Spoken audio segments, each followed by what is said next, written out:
हज़रत मोमिनीन हमारा छोटा भाई जो कि पूरी दुनिया में जिसका नाम आलमी शोहरत याफ्ता, जो कसीदा उसकी पहचान बना, मेरी मुराद अली हमजा भाई हमारे भाई, और उनके लिए खुसूसन ये दो शेर हम उनके लिए पढ़ रहे हैं और उनकी हाजिरी लगवा रहे हैं यहाँ पर। अली हमजा हमारी जान है, हमारा भाई है छोटा, उसकी हाजिरी लगवा रहे हैं, उनका ही पढ़ा हुआ कलाम। मौला मेरा बिगर होवे उते अलमा दी छां होवे, मौला मेरा बिगर होवे उते अलमा दी छां होवे, साडे दरवाजे ते लिखिया,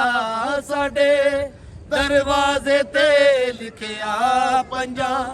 12 दा ना होवे, मौला मेरा बिगर होवे उते अलमा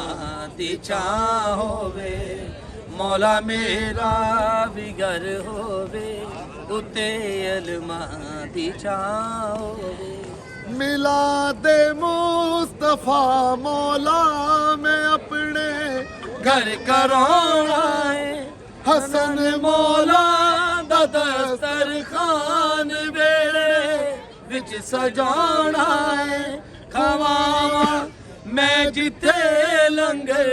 खवावा मैं जिथे लंगर, कोई ऐसी भी था होवे, मौला मेरा बिगर होवे उते अलमा दी छां होवे।